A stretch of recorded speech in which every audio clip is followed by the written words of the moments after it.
I got to hear Dr. Paul Hans some years ago speak to us about having 4 different zones that we operate in.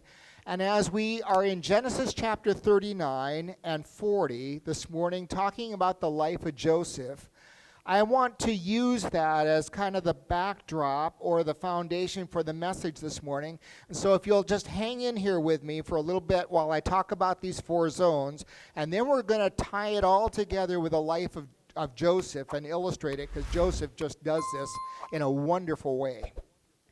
So zone A is where you have a dream and you have a desire. And then you start to implement that, and the first thing you run into is problems and obstacles. And so that's zone B. Almost anything you do, if it's worth doing in life, you are going to run into zone B. Problems are a part of life. And no matter what we try to do, we're going to run into problems and obstacles.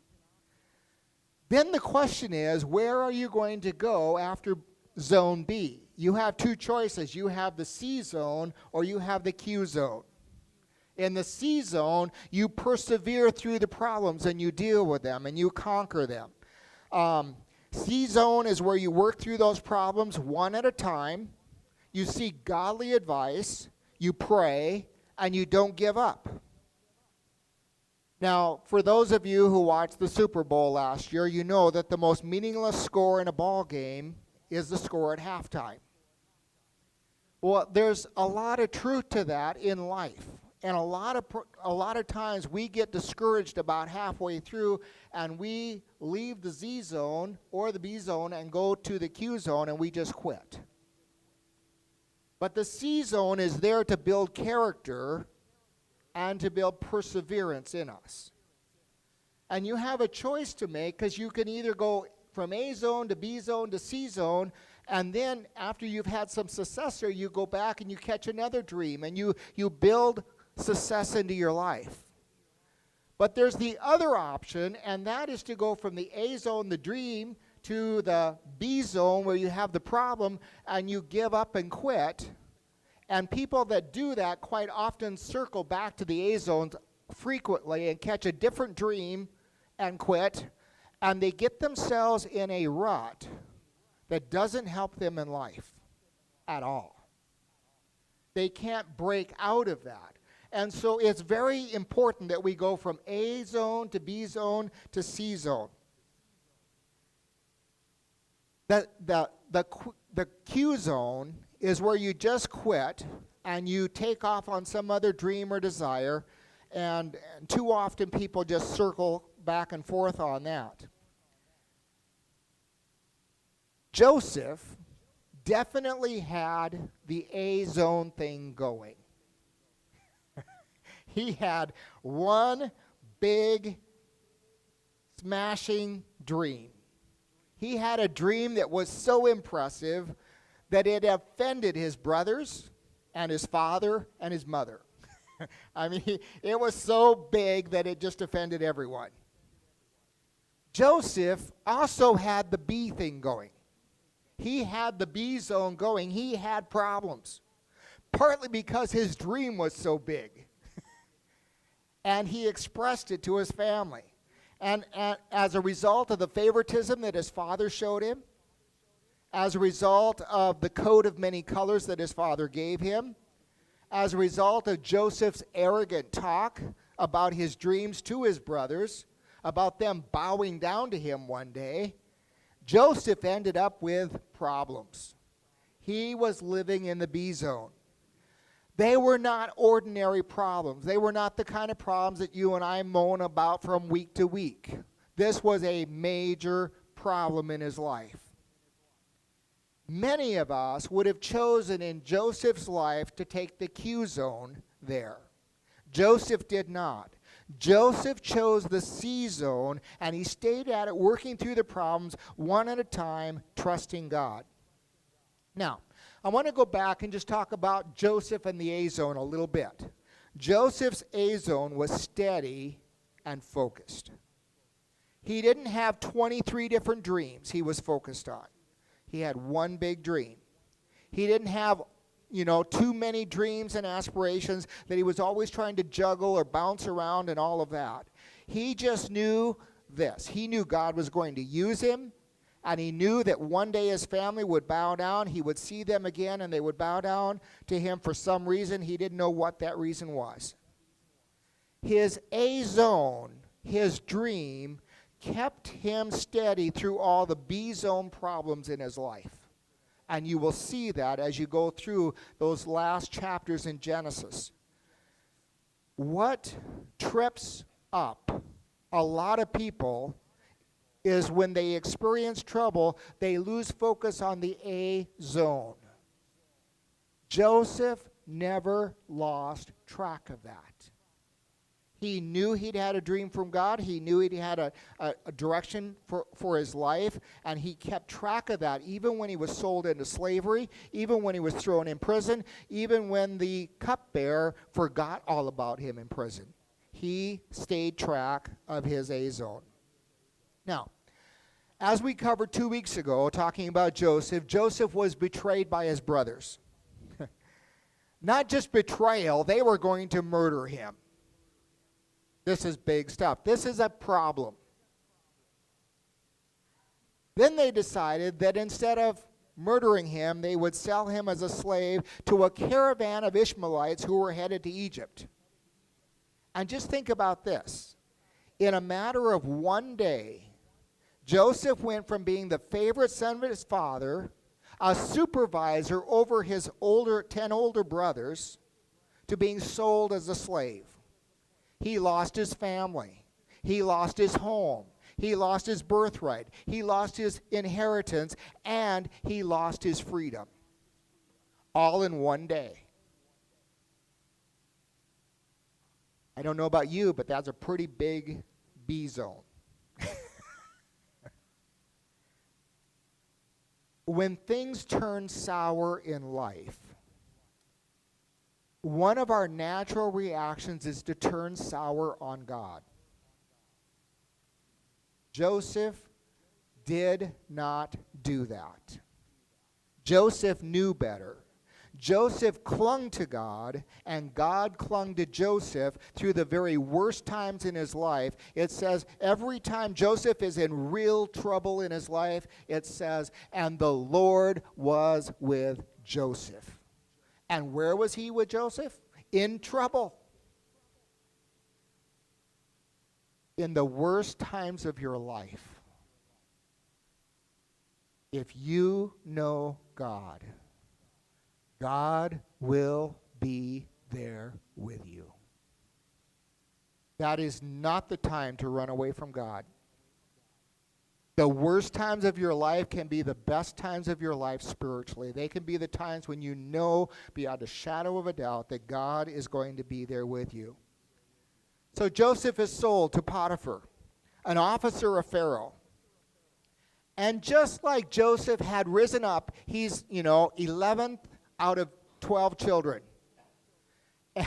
And he has risen up in his household. He has risen up to be the supervisor of his 10 older brothers. And his father sends him out to check on them and to bring back a report on them. He just has this natural gift for supervising people and for running things. That's Joseph. That's Joseph in a shell. There he is. So he gets to Potiphar's house, and what does Joseph do? He does what he has always done. Joseph rises up above all the other servants in Potiphar's household, and Potiphar places him in charge of all the other servants and in charge of everything else he has. Joseph, like cream, rises to the top.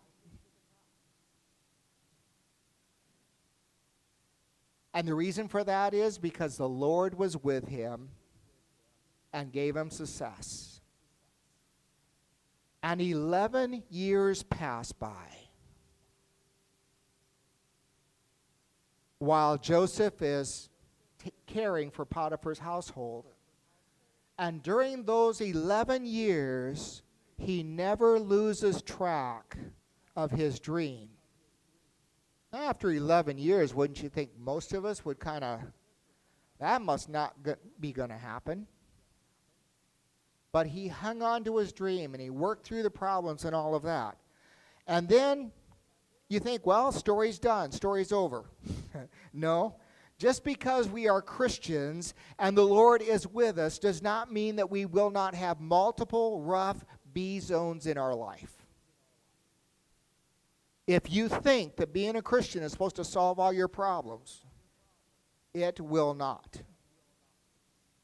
You'll just have problems with God walking with you through them. The second B zone begins when Potiphar's wife lusts after Joseph, and Joseph is now 28 years old. He is extraordinarily handsome and successful. He is attractive. I remember one day, it wasn't on this text, but I remember Tim Purcell preaching away one time at camp, and he got to one of these texts where there was talking about how handsome David was, or somebody was, and he said, there are some real benefits to not being attractive and handsome.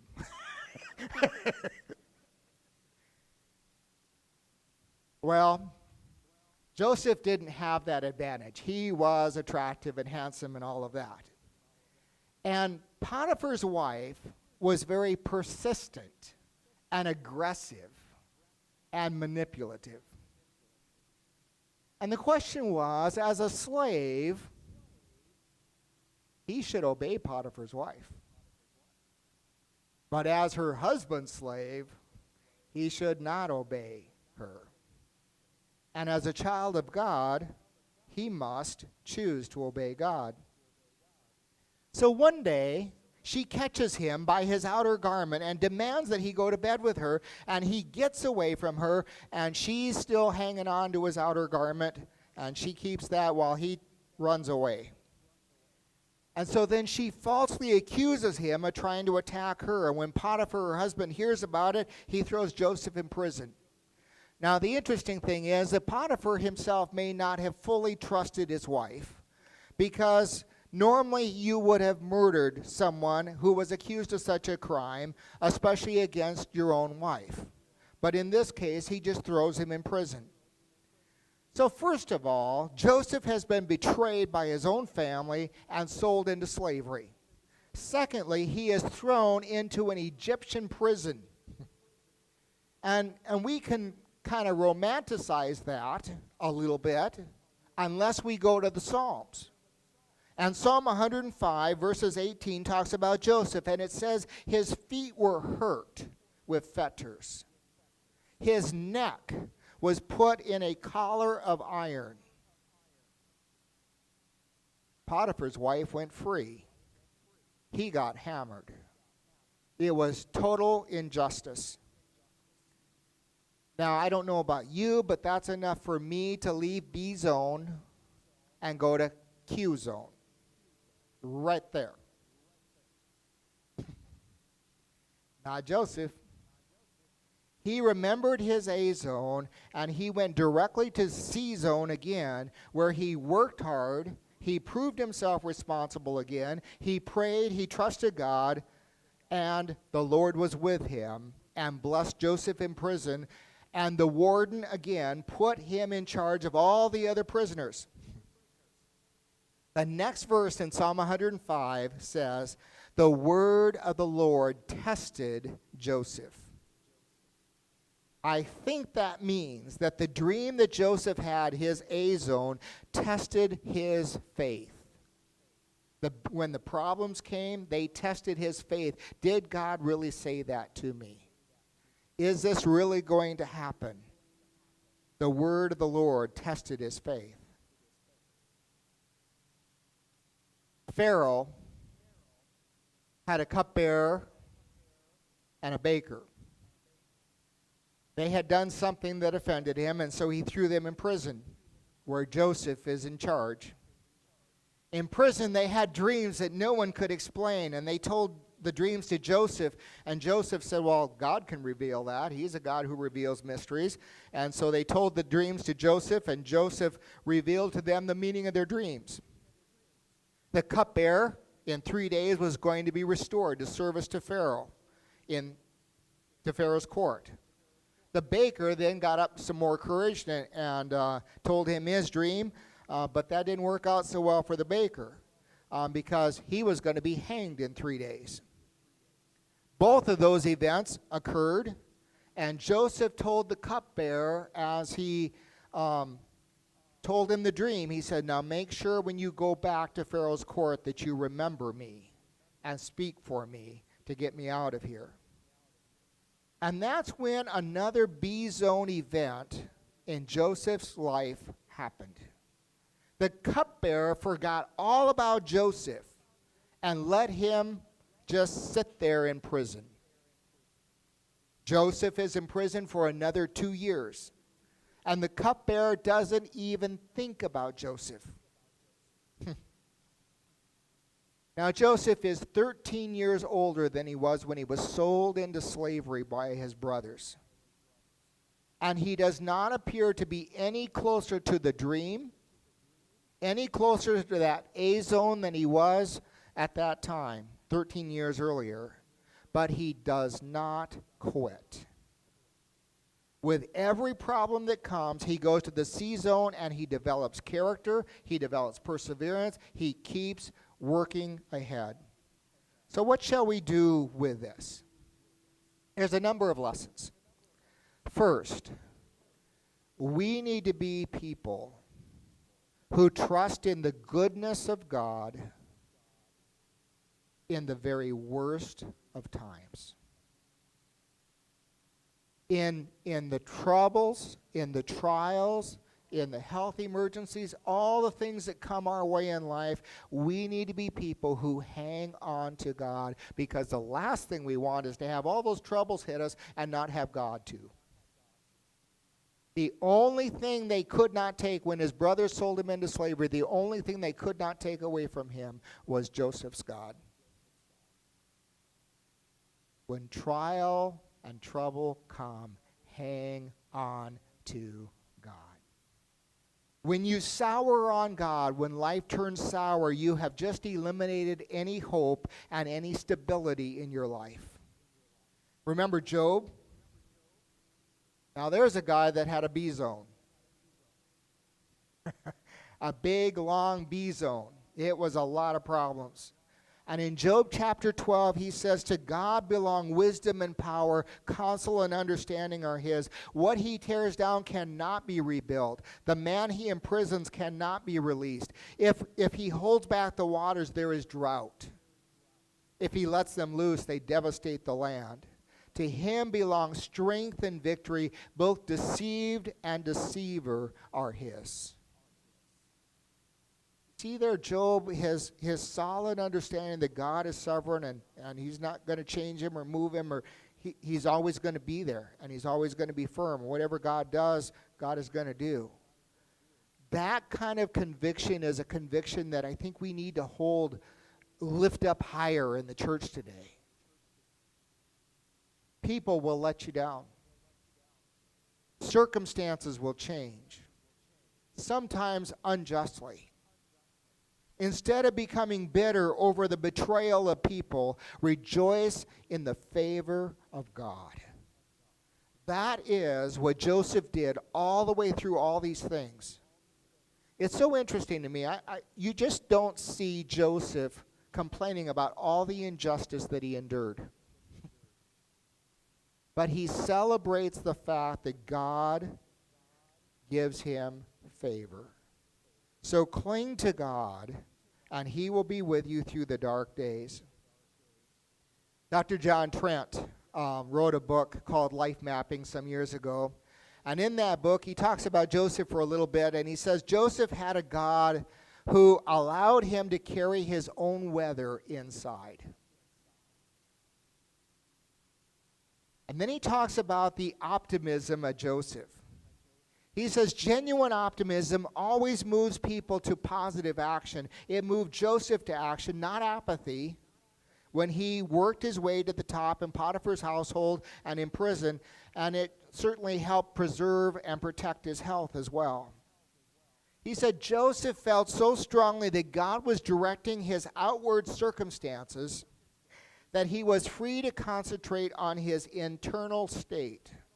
Now, it's one thing for me to read that and you hear it, but I really want you to think about that one for a minute.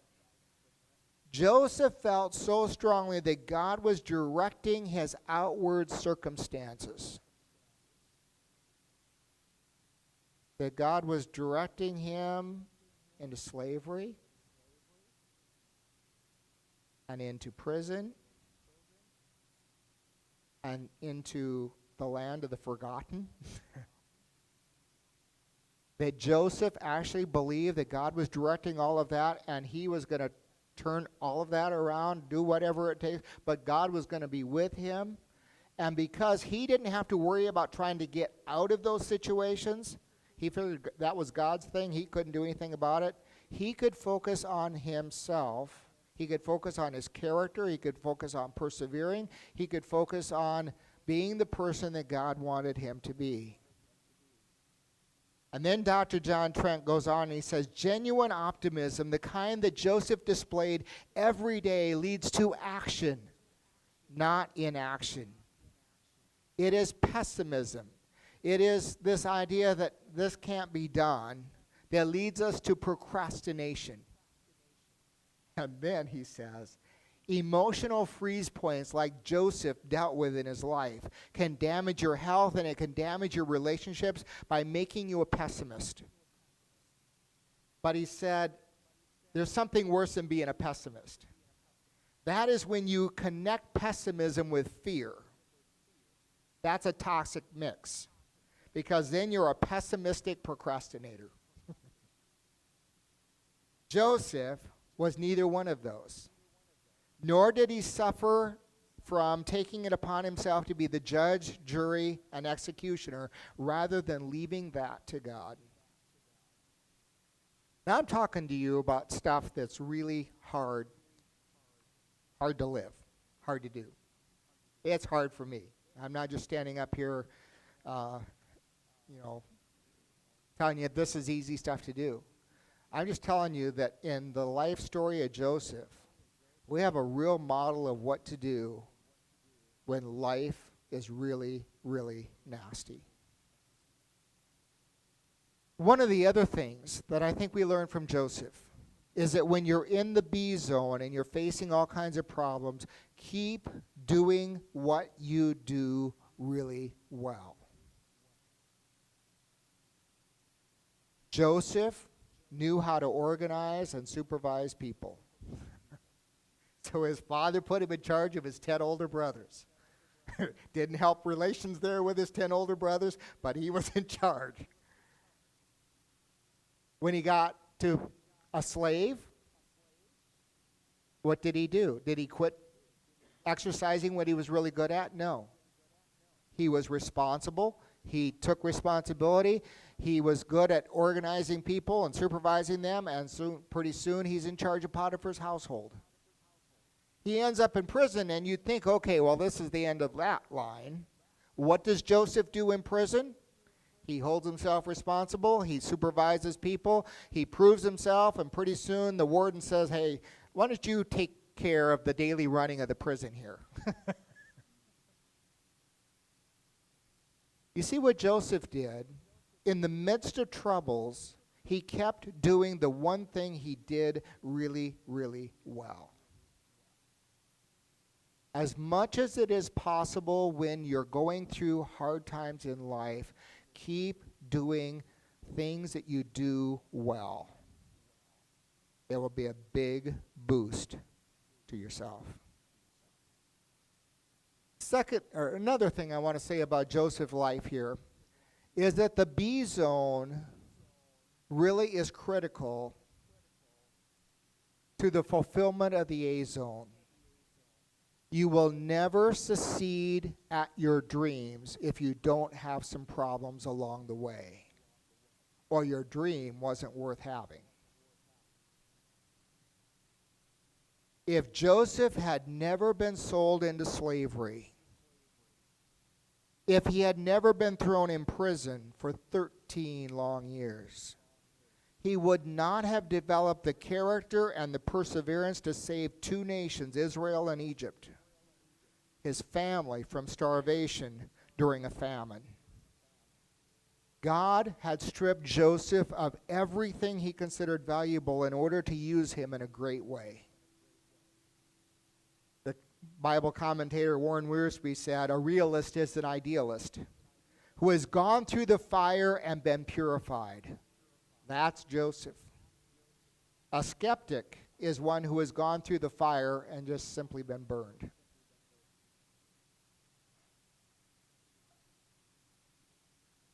The last lesson, kind of the theme of the message this morning, is when you're in the B zone, build a habit of going to the C zone, of building character and perseverance.